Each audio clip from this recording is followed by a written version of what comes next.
The lifeblood of a democracy is your ability to understand and act upon a problem once the facts are presented to you. The purpose of this motion picture is to give you the facts, and then you, as individuals and citizens of a democracy, must take action. Every culture on the planet Earth is always changing, sometimes rapidly and sometimes very slowly.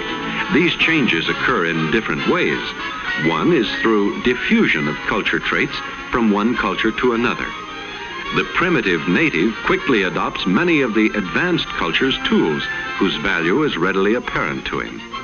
On the other hand, primitive culture traits like the Indian maize are quickly adopted by the advanced cultures who see value in them.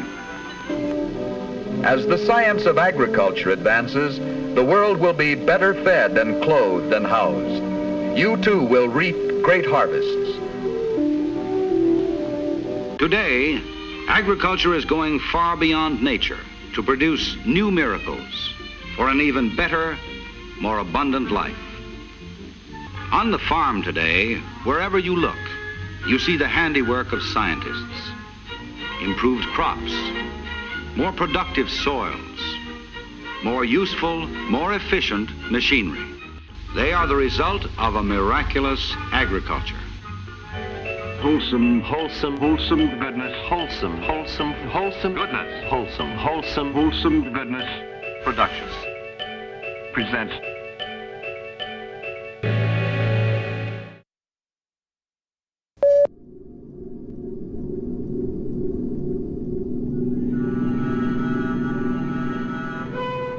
In the harvest of 1999, 60% of Canada's canola crop was genetically engineered, 90% of Argentina's soybean crop, 50% of the U.S. soybean crop, 33% of the U.S. corn crop was genetically engineered. Industrial agriculture is damaging the basis for future production. We've got soil erosion, soil compaction, salinization, waterlogging, destruction of beneficial biodiversity, loss of natural enemies of pests.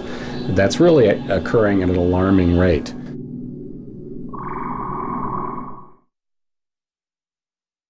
Three things needed to come together to make the Green Revolution work.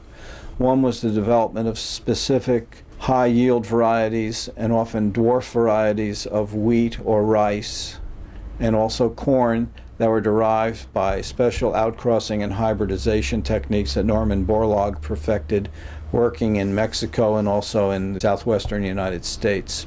Secondly, there was a tremendous investment of funds from the Rockefeller Foundation and the World Bank to assist poor countries to develop a broader food base based on these resources. And then third, there was a tremendous availability and input and requirement for pesticides, fertilizers, and irrigation, which combined to reinforce the value to American commerce of supporting this type of agriculture. The Ford Foundation and the Rockefeller Foundation in the 50s were concerned that if the issue of hunger in the Third World wasn't addressed, then poor people in those countries would be ripe for communist subversion.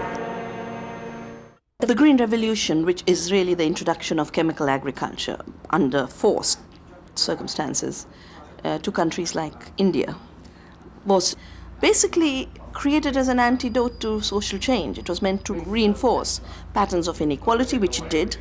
The smaller peasants lost their land because they could not afford to keep up with the credit payments linked to the Green Revolution.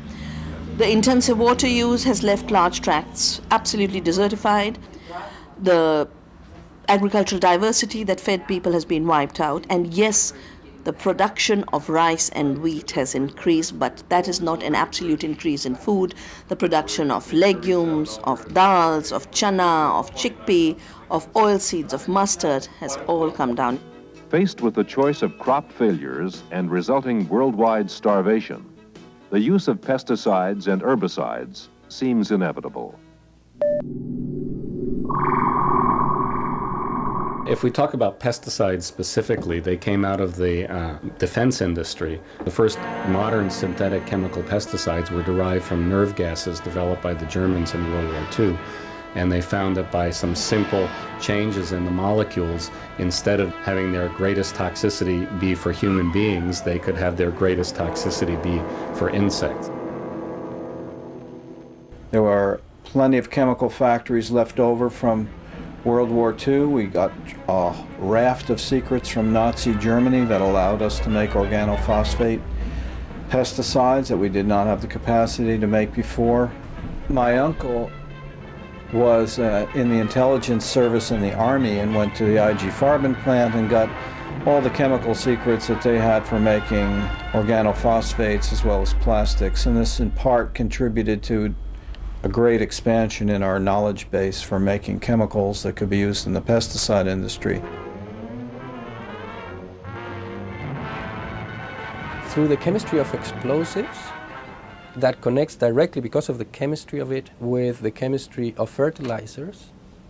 And then coming out of the war, you have a whole infrastructure of industrial capacity that was war-oriented, with nothing to do. The impression I have is that chemical agriculture became the norm when it was clear that the progressive addition of rounds of fertilizer amendments to soils that are chemically based, coupled with pesticide regimes that suppressed weeds and also controlled insect pests, worked best on large-scale operations where you could mechanize production and use aerial application of the pesticides. The chemicals that are used for pest control historically through the 1950s and early 60s were, by design, chemicals with long environmental persistence, like chlordecone, DDT, chlordane. Those are major chlorinated chemicals that have half-lives measured in decades rather than months or weeks. The idea was that they build up a protective barrier in the soil against repeated infestations. Virtually all the chemicals I just listed have been banned and have terrible environmental consequences because of their persistence, their ability to concentrate up the food chain, and their concentration in food crops, particularly crops that have a heavy oil base, like corn and others. The whole mentality of industrial agriculture is really similar to the whole mentality of war. Humankind against nature, man against nature, and using the same kind of weapons that we use to dominate people in warfare. One of the newest and most versatile weapons in Dow's arsenal of chemical warfare. And I think we can contrast that to the alternatives to organic farming or more agroecological approaches, which are gentler techniques, which don't involve the domination of nature, but really the living with nature. There's a USDA study from information they got in 1998 that showed that the average revenue per acre on a farm larger than 2,000 acres was, this is per year, was $21.40 per acre for a year on a large-scale farm. However, the average revenue per acre on a farm of 10 acres or smaller was $1,960. And on our farm? On our farm, it's probably somewhere around like $15,000, $16,000 per acre. One of the reasons why large farms are relatively unproductive compared to small farms is that large farms the world over tend to use monocultures. A monoculture is a single crop species planted over a very large area, and large farms have to use that unproductive farming system because their size means that they have to mechanize a lot of their operations, and it's difficult to mechanically plant or mechanically harvest more than one crop.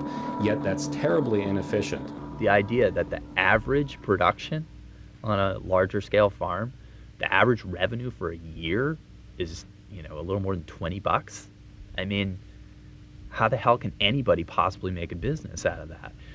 And the answer is by having hundreds of thousands of acres. So I guess the point that becomes really important is the fact that we believe that small farms are not efficient is because they do not have the subsidies. Whether these are farmers in third world countries like the Philippines or Mexico, or these are small family farms in this country, they're all on the brink of extinction because the subsidies that should be provided to them, the support that should be provided to them, is all being channeled to big agribusiness corporations. Let's see how the system works. The way the system works, in essence, is that it works to keep the prices low that farmers receive for what they produce, while subsidizing the corporations like Cargill or like Archer Daniels Midland or Continental Grain that take U.S. farm products and export them so that they can put them onto the global market at prices that can undercut farmers anywhere else in the world. You see, Tommy, with the tools we have today, farmers all over the country can produce great surpluses. Since we continuously have a surplus of many of our grains, and we have the lowest commodity prices in probably 15 years presently, the question is, why do we continue to insist that we need a second green revolution, the biotechnology revolution, in order to feed the world? Thus, agricultural research in colleges, industry, and government goes forward. Result, new products, new businesses, more jobs. Help yourself to a miracle.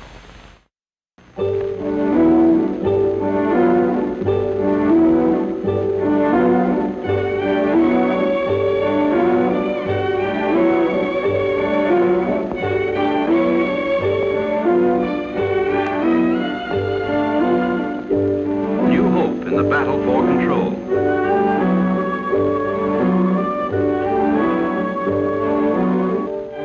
Yes, well, we come down to Safeways, one of the world's biggest supermarket chains, to try and get the message across that they should not be selling genetically modified food. I come from England, one of the countries where there's been a very big campaign on this whole issue. And really what we're saying now is that, you know, we need to stand back from this unnecessary and very dangerous experiment. I think the main concern here is that the genetically engineered food, Safeway, is GE-free in Europe, and they haven't even begun to label in the US, which is somewhat of a concern and double standard for Europeans and United States citizens. Genetically engineered foods could be having effects on people right now, but because they're unlabeled, no one would know.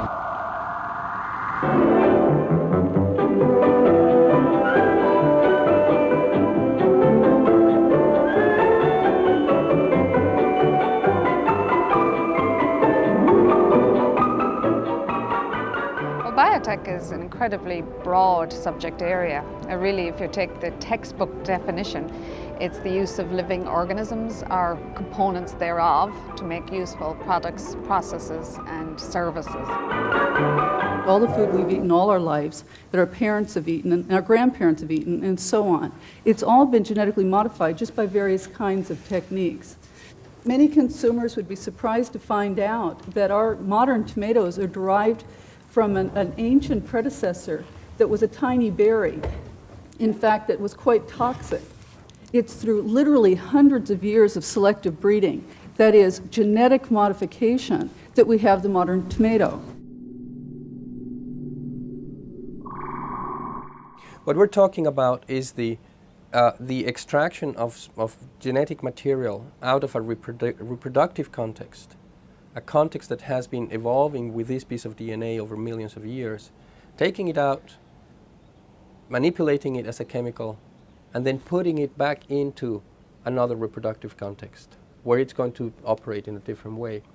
This type of manipulation, the transgenic manipulation, really has no precedent in history or in evolution. Here, in fact, is the answer to a dream as old as man himself, a giant of limitless power at man's command. The beauty and peril of genetic engineering is that you can move genes from as far distant a species as a flounder into a tomato to ensure that you have a plant that's tolerant to very low temperatures because of antifreeze genes that are present in the flounder.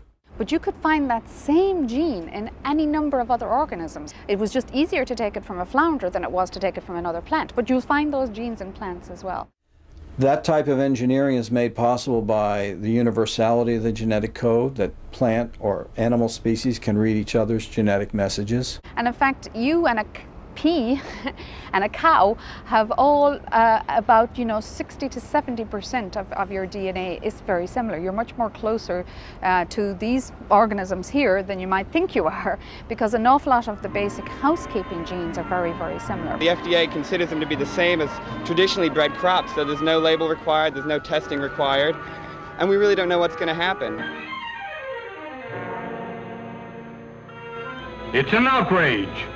A man isn't safe even at his own dinner table. Something ought to be done about it. Why doesn't the government step in?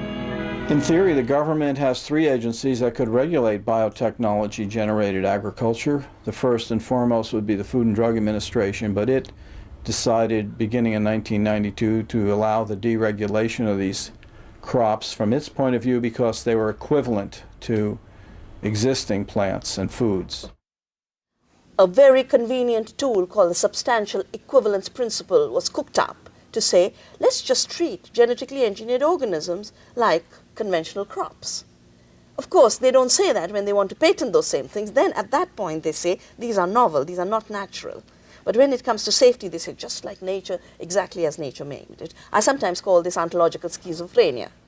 FDA, under the regulations as they exist at the moment, are only obliged to label if in fact there is a potential problem with respect to safety and efficacy. Now, how the products of biotech are produced is actually a process. That's not a product in itself. FDA do not have any capability or any regulatory authority to actually label based purely on process, and I think a lot of people don't realize that. Secondly, the U.S. Department of Agriculture could regulate these plants as they would any new plants. They decided that these plants did not comprise a new category of plantings compared to other hybrid type varieties that are already on the market. Sound science has demonstrated time and again that many biotechnological advances are safe and reliable. But if consumers at home and abroad don't share our confidence, they will reject genetically treated products, and we won't be able to get a return on the enormous public and private investments that have been made in biotechnology. Then the EPA has the opportunity to regulate plants that might pose new environmental risks or would pose risks because they themselves, the plants, have pesticides in them. Rather than creating a new regulatory framework or new laws, there was a decision made, a recognition that existing laws could be applied to this industry. And at that time there was a term and a construct that was coined that is called the coordinated framework, and that refers to what is supposed to be a viable, effective, coordinated effort among those 3 agencies. So we have 3 different agencies, each one, in my viewpoint, only half-heartedly or not at all, taking an aggressive regulatory posture to control this industry.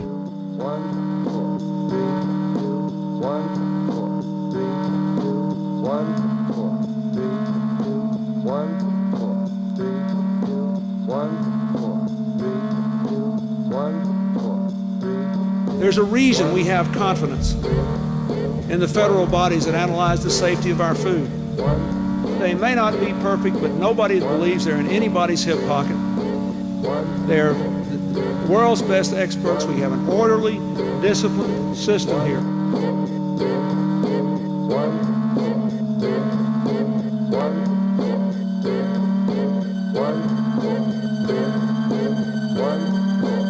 TERI has global responsibility for biotechnology, regulatory, public policy, and external affairs for DuPont Nutrition and Health. He was formerly the APHIS administrator here in USDA. And might I add, Dr. Medley, it's nice to see that this professional life beyond government. We must continue to argue in multilateral forums like the WTO that our biotech products have withstood the strictest scientific scrutiny. It's nice to see that this professional life beyond government. What do we want?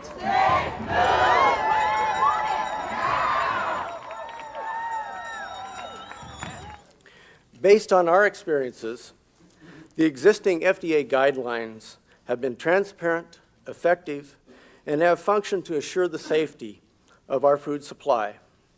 A consumer certainly has a right to know what is in his or her foods, but placing the words genetically engineered, genetically modified, or bioengineered on a label does not provide content information.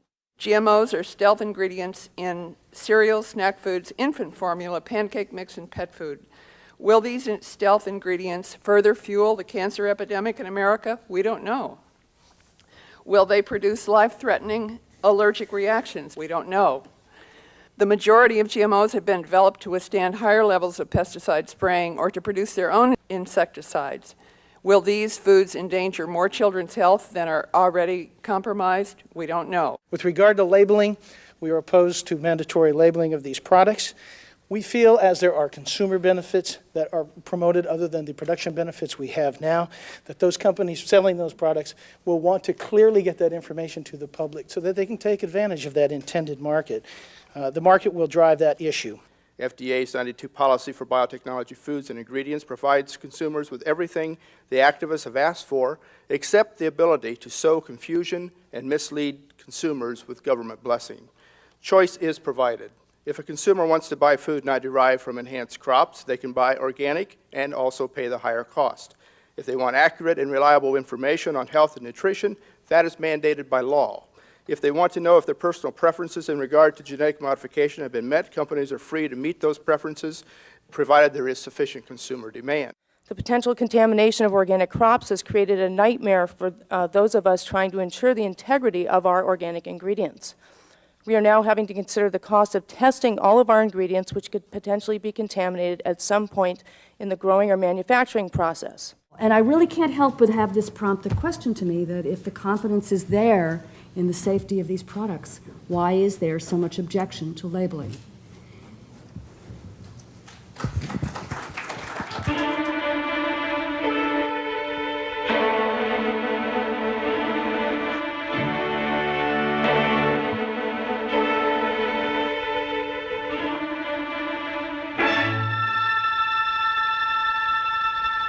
Well, what's happened in England is that there's been really a total collapse in the market for GM agriculture. People over there, once they realised they were being fed food that they didn't want to eat, and once they saw Monsanto's advertising campaign, which was trying to make them feel guilty about blocking developments that would feed the world, it's obviously patent rubbish, people got very angry and they've decided they don't want to eat it. Contamination in this experiment is not a possibility. It's not a probability. It is an inevitability. And it's my contention that what these companies are trying to do is to say, oh dear, look, there's contamination all over the country now. Oh no, it's got into rape, it's got into field mustard, it's got into maize, it's got into barley, it's got into just about everything. Too late, horse is bolted, what's the point of keeping the stable door shut any longer? It may be contaminated. Well, we did a study in Mexico, in a special area of Mexico. This is the Center of Diversification and Domestication of Corn, where corn was brought from the wild state into domestication and cultivation. And this area is recognized internationally as an area of diversity where we hold the diversity of genetic resources that we need to bring into our cultivated crops every year to confront problems like new pests, new diseases, drought, changing climate, and so on and so forth. We were very surprised to find it immediately. We actually were expecting to see just negative controls from samples of these land races, these criollo varieties in the highlands of Oaxaca, in the mountains of Oaxaca in Mexico, and to our surprise, we had very high levels of contamination already. As soon as I felt secure about our results, because we did not want to report something that was just spurious or wrong, I contacted the Mexican government.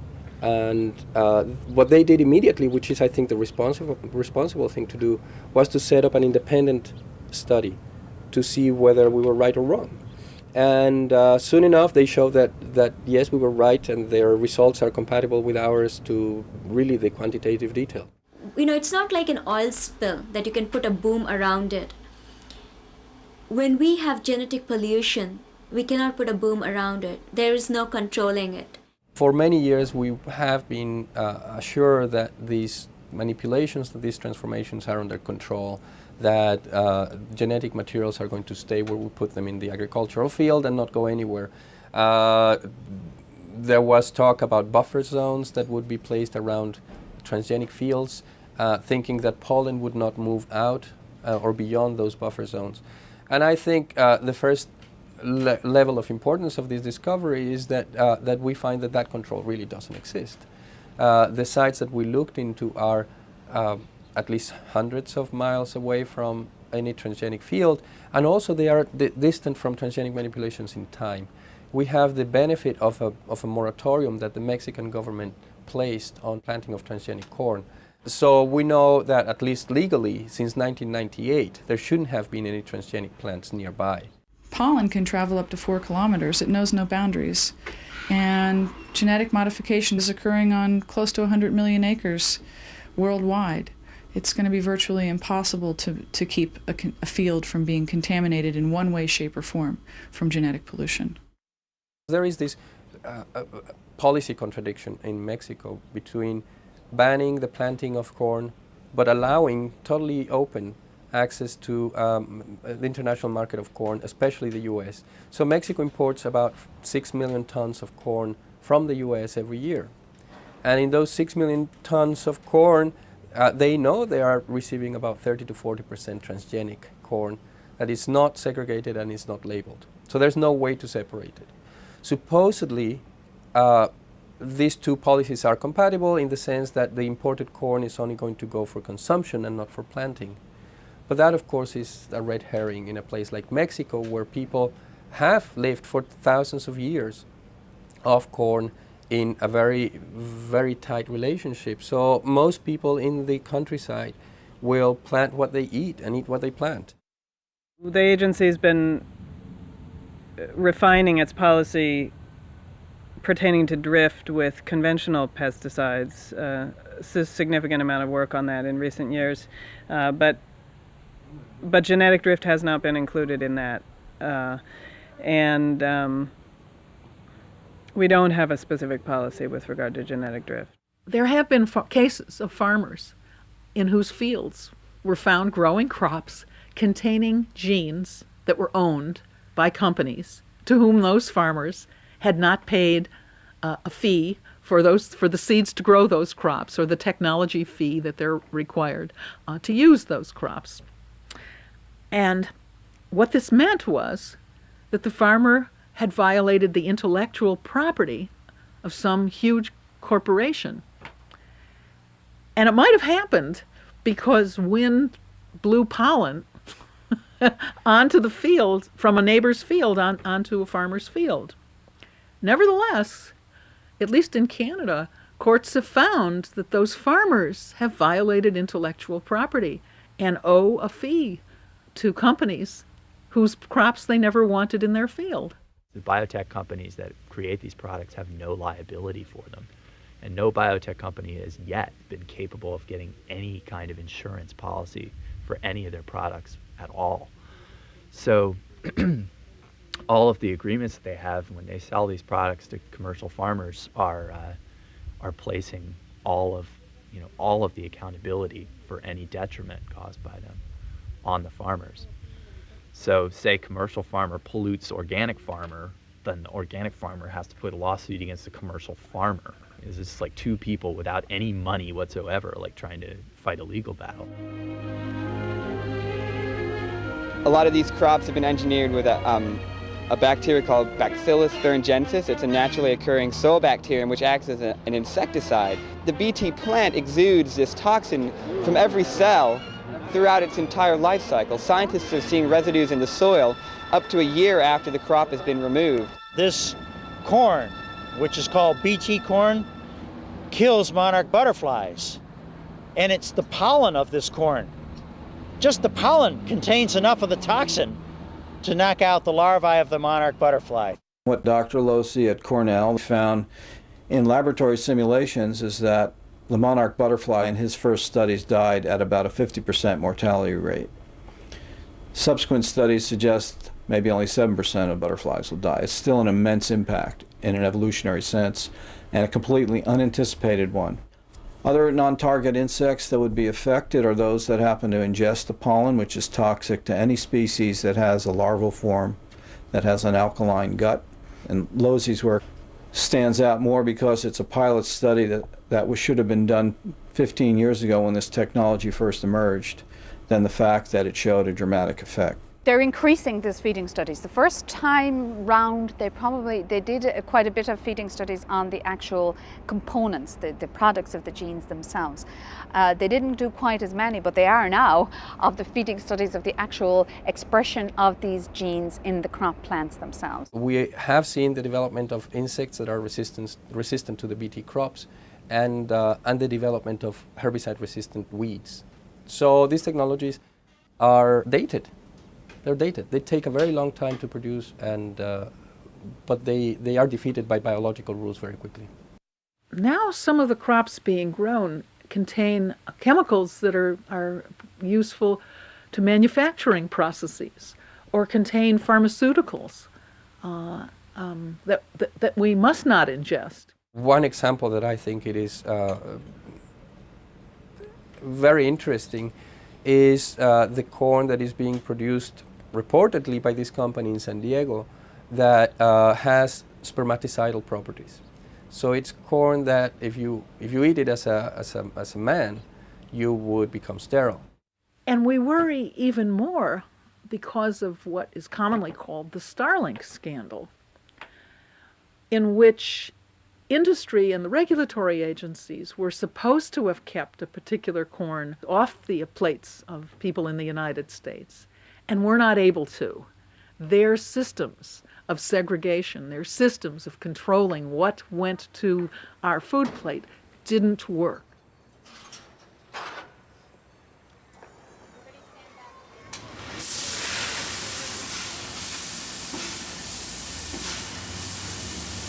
Here today because EPA wants to dump Starlink corn on us.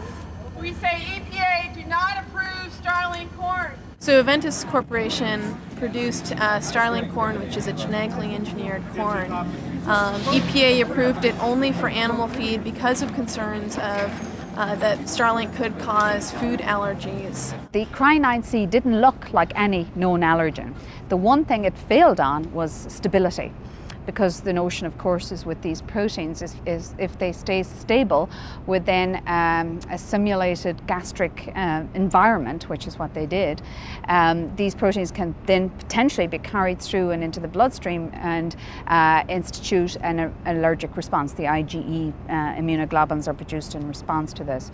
So the agency said, well, let's hold on a moment here. This looks like it's more stable than all of the other Cry proteins. These are the Cry proteins that were produced for the other companies that were introducing Bt proteins into crop plants. And they said, well, we really are concerned about this from a human health point of view. We've no proof. We have absolutely zero proof that it's an allergen, but it is more stable, and we have to be concerned about that. So in fact, they went ahead and gave a split approval. Now, of course, they've decided they're never going to do that. No company would ever want to do it again, because it's just too difficult to segregate it all the way through and to ensure that you have identity preservation all the way through.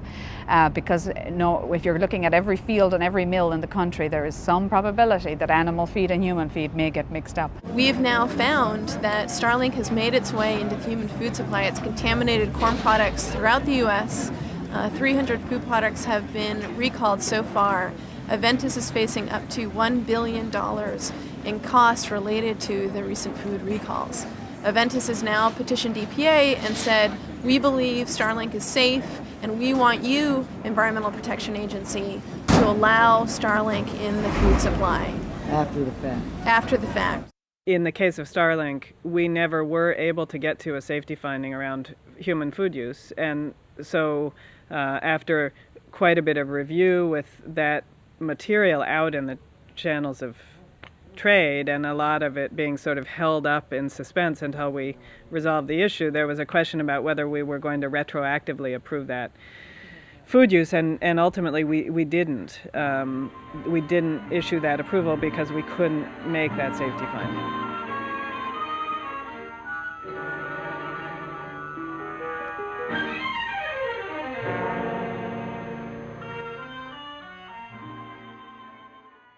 There are innumerable different cultures on the planet Earth. Many encompass a very small group, involving only a tribe or a series of villages. Such tiny culture groups dot the continent which the Earth people call Africa. On the other hand, the continent called Europe is largely covered by a huge civilized culture which is spread over many parts of the Earth. Being able to change whole cultural practices in these countries is not a trivial problem. As Florence Wambugu said, the real advantage of biotechnology is it's packaged technology in a seed. You don't have to teach these people to introduce new cultural practices, because many individuals have tried this over years, since colonial times right up until the present day, and they've not succeeded in doing it. It's incredibly complex to teach people new cultural practices, whereas if you give them a seed, the technology is in the seed, so it's actually neutral, if you like, insofar as the actual scalability. So it would be the same for a farmer in a poor country as to a very wealthy farmer in this country. But it comes down to that we are saying that innovation and creativity is only going to take place in labs with men in white coats. All that innovation and technology that has existed in the fields passed from one generation to generation is being ignored. An issue in many parts of the world is vitamin A deficiency. People try to get vitamin A in the form of supplements to remote rural populations and have failed to do so. The consequence is a disease called night blindness, which often degenerates into literal total blindness. We're working on a project in which you put in a gene that creates provitamin A, beta-carotene. You probably have heard from many people the story of golden rice, and this, from a scientific point of view, was an incredible engineering feat for a scientist to be able to actually genetically modify a complete metabolic pathway. So he went back to a very basic precursor of vitamin A production. It's called journal diphosphate, and then he stitched on all of the other enzymatic steps needed to produce beta-carotene in rice. I mean, this is an incredible scientific feat. The vitamin A rice was a simple trick that could have been done 20 years ago. In fact, it could have been done by conventional means to breed plants that would have a higher concentration of vitamin A, since there are neighboring varieties that already have high vitamin A contents. From a human nutrition point of view, of course, the jury is still out as to how efficient that's going to be. They're still looking at issues of bioavailability. But it's an incredibly efficient way to deliver these nutrients, especially to countries where nutrition is a real problem. There are plenty indigenous species in the squash families, for instance, that have extraordinarily high amounts of vitamin A, as do sweet potatoes and other often pigmented carotene-containing plants. To put the beta-carotene gene into a rice plant was really, I think, an artful sop in order to get more support to biotechnology, more than a cure for a nutritional problem in the public that would be consuming the rice. Using biotech, there's several ways that this can be addressed in addition to just introducing beta-carotene.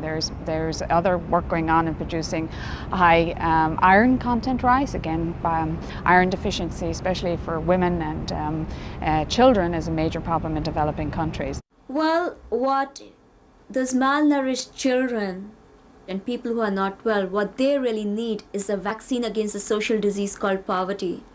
If only the health budgets and social safety net programs of whether United States or whether overseas, if only the governments were allowed to do their jobs by financial institutions such as the World Bank and IMF, we would not need rice with vitamin A. We would not need rice and other things with all the vaccines in it. I think, though, insofar as the consumer is concerned, the real advantage is going to be in the area of quality traits, where they look at shelf life, taste, and very important nutritional aspects, both at the macro level, at the protein and carbohydrate and fat level, where you're looking at better ways to introduce a more balanced amino acid ratio into your diet, which is something something, of course, vegetarians have to look at all the time. Using biotechnology, you can do this for many different crop varieties, so that, for example, you can have high lysine corn, because the cereals are often low in lysine, or on the other side, you can have sulfur-rich proteins introduced into the legumes because they're low in sulfur-rich proteins. At the micro level, there's incredible capability of improving the quality of vitamins and minerals, especially antioxidants, as we become more aware of the fact that we need to eat healthy food to stay healthy rather than always running to the doctor for cures, although biotech has the answer to that as well.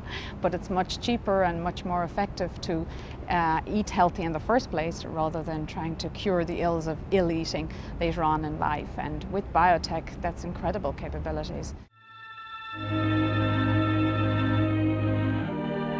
5.8 billion people in the world today, about 1.5 billion of them in abject poverty. About 1 person in 7, about 800 million people in the world, so malnourished that they cannot participate in work life or in family life, living on the edge of starvation. Genetic engineering clearly falls right within the Green Revolution mindset. It's another productionist approach to dealing with problems of hunger, if indeed it really exists to deal with hunger at all. That's what Monsanto and other companies would have us believe. Probably it deals more with their bottom line than hunger, but let's take them at their word, at face value, and say it's an approach to dealing with hunger. First of all, if it could increase yields, that doesn't necessarily mean that it would have a positive impact on hunger. Just like the Green Revolution, it's an expensive technology. Genetically altered seeds are much more expensive than normal seeds. They usually require a technological package like Roundup herbicide that's expensive that goes with them, and they're clearly going to create the same kind of economy of scale that puts smaller, poorer farmers at a disadvantage, just like the Green Revolution. So even if they did significantly increase yields, they would still be likely to lead us back into the paradox of plenty. More production, more hunger, more poverty. Yeah, there is hunger, and many of us are told that there is so much hunger because there are too many of us. It's because of overpopulation, and we need to grow more food, as the people indulging in genetic engineering would like us to believe, and people who have promoted industrial agriculture, green revolution. But we have to really understand that there is no problem of food production. In fact, the problem in the United States right now is overproduction. And yet, according to USDA last year, the number of people who do not have adequate access to food had increased from 30 million from previous year to 36 million Americans not having adequate access to food. And the reasons for those people not having enough food to eat, or for the fact that the 800 million people who are undernourished in this world, lies in the fact that there's too much of social and economic inequality.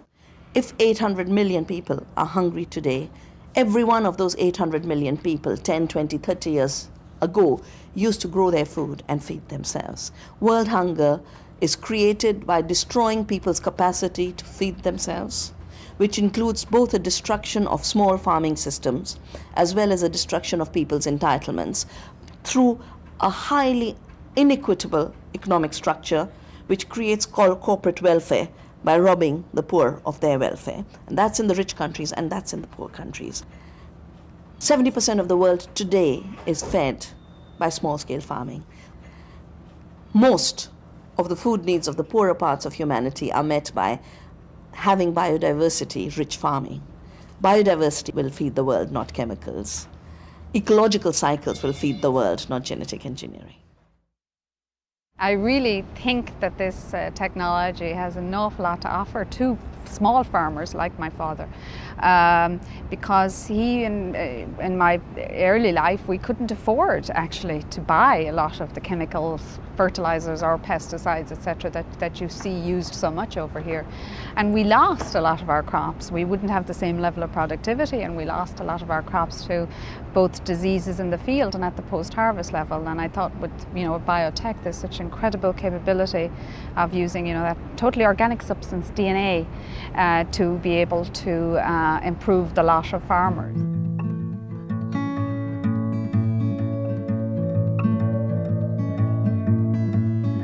The farmers that have embraced genetic engineering are the farmers that are the large agribusiness farmers, growing huge, enormous monoculture tracts.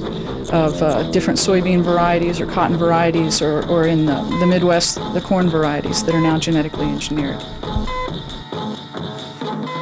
It is so easy to call anyone a farmer. Monsanto would like to call itself a farmer. In fact, very often in international negotiations, the issue is, can corporations be farmers? And they would like themselves to be called farmers. Anyone who has an interest in making money out of agriculture calls themselves a farmer. But we have a very clear definition that the FAO has: those who labor with the soil, with biodiversity to produce food. The connection with laboring is what makes a farmer. And those who don't actually work on the land, work in fisheries, work in forest-based agricultural production, are not farmers. And therefore many representatives, so-called, and many institutions, so-called, that are created to clamor for biotech seeds are basically France, Monsanto France, their biotech company France.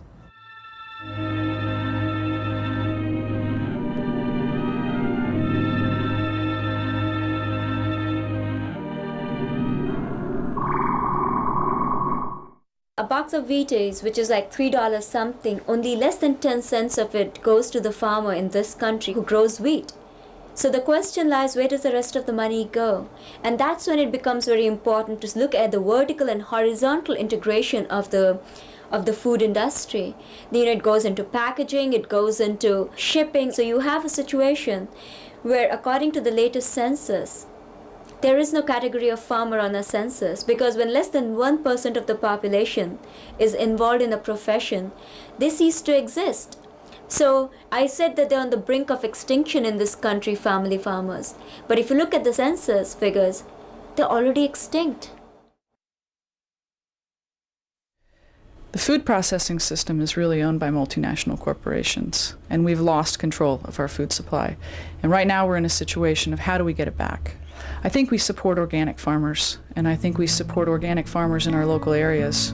I think it's important that we begin to get back to our roots, where we shake hands with our farmers. We go to the farmers markets and we say, how did you grow these foods? Where's your farm? Can I come out and take a look? Can I walk around? Is it close by? I'd love to get to know you a little bit, find out some philosophies behind how you grow your food. My name's Jason McKenney, and I'm a principal operator here for Purisma Greens Farm. I'm Katie Dwight, and I work with Jason here, and we both live in San Francisco and commute down here together and bring most of our vegetables back up to the city or to people on the coast here in Half Moon Bay. We're a very small-scale organic operation, growing on basically a 4.5 acre plot. Pretty much single truck, single tractor operation, going to farmers markets, going to a community-supported agriculture program, and sales to restaurants too. The kind of agriculture that we practice here is a very human-scale agriculture. You know, we are talking about two people growing, anywhere between 60 to 70 different varieties of vegetables and fruits on a very small garden-like plot of land for essentially 8 to 9 months of the year. And it's really a very different scenario given the very personal care that we're able to give to everything, not to mention even all of the different organic techniques that we use for soil maintenance. A lot of people, if they think about, I want to start a farm, or I'm interested in farming, they maybe have a kind of idealized view of what that's all about. And it's a bucolic crock. Between weeding and harvesting, that's just about all we do. Yeah. And people don't think about what that means. I don't know what people think. They think, oh yeah, the farm, that'd be great. I'll go out there and, I don't know, what do they think? Sit around in the sun or something? Well, maybe get other people to do the harvesting and weeding.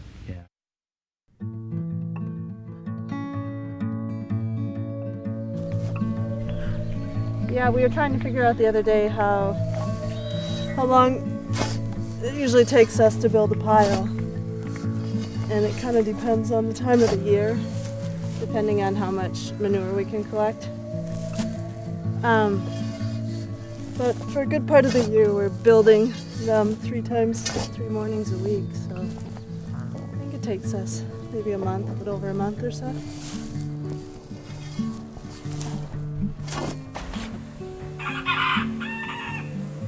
So CSA, I guess what I feel so strongly about it is that one thing I think we lack in our society today is community, and just a real strong, solid community. And so I think food is the basis of could be the basis of any community, because we all need it and it nurtures all of us. So giving good food to people and making that connection, just, I think it's a perfect way to create community. And it also allows for people who can't have a direct connection with the land to get a connection through the people that grow the food for them. CSA, which stands for Community Supported Agriculture, describes a relationship between a group of people gathered around purchasing and committing to purchase their food, generally produce, directly from a farm. Live Power was one of the earlier CSAs, and I think has a slightly different concept than a lot of CSAs. A lot of CSAs are more like subscription farms where you'll get a box every week, but there isn't the sort of extended community involvement that Live Power has. Trips to the farms. We actually sort the vegetables each Saturday morning. So, you know, where another CSA, you go to a spot and pick up a box that's already set up for you. We take the vegetables as they come down from the farm and spread it out among the shareholders' baskets. Yeah, it's seasonal, and they grow in Mendocino County in a valley that's high up. The season is May to early December. So in May, it's spring vegetables, lots of greens. And then summertime, it's summer vegetables, tomatoes and corn, summer squash, and then into the fall, which is always this incredible transition. I love greens and winter squash and root vegetables, and I always welcome that time of year in terms of food. Initially, the first couple of years, it was a little daunting, you know. It's like, oh, and you know, what do we do with, you know, we'd get cabbages in the spring and in the fall, giant cabbages. We still, sometimes they're a bit daunting, but, you know, you knew you had to start really getting into the cycle, which now I love. It's a radically different relationship because it's an economic relationship of association, not of competition, and there's a common good that both parties are working toward, and that is the sort of sustaining of that farm. And it feels like the right thing to do.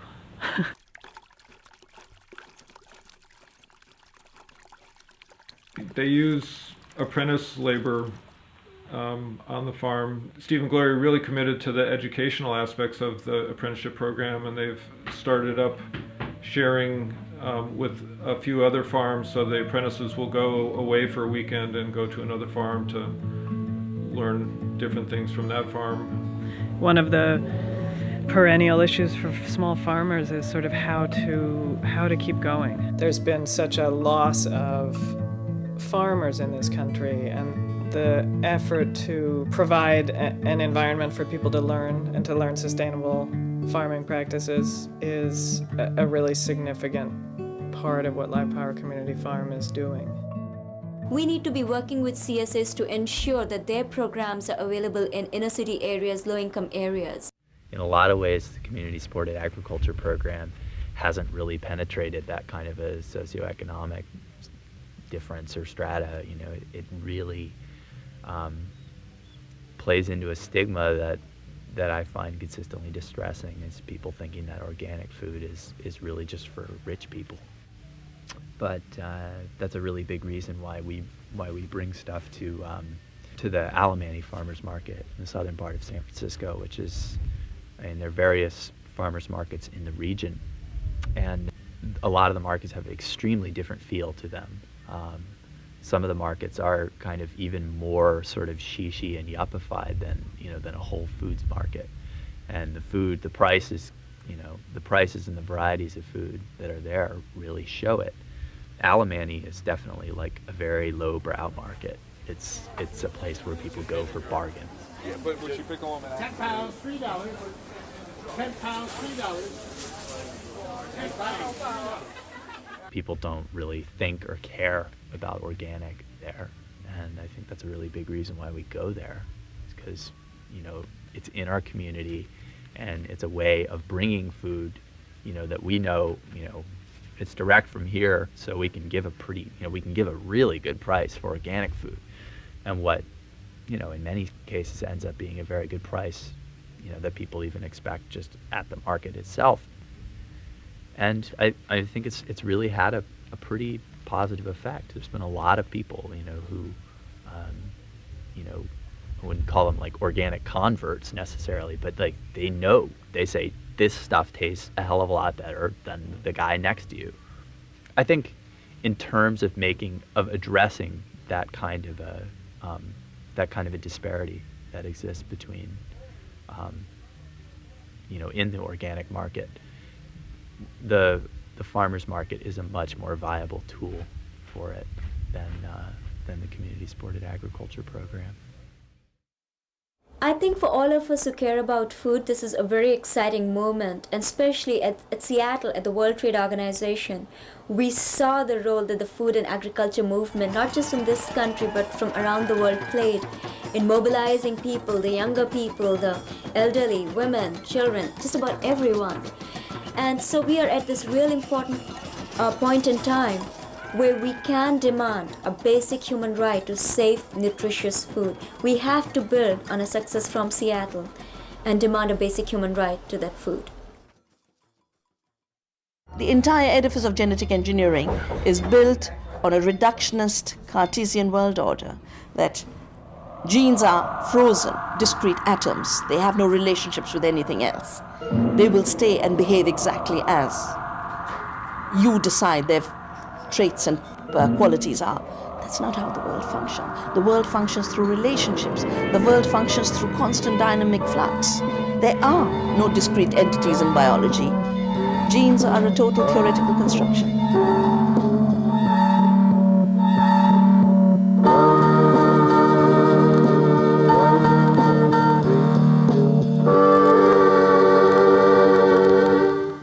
May well decide whether mankind is bettered or destroyed by the products of science.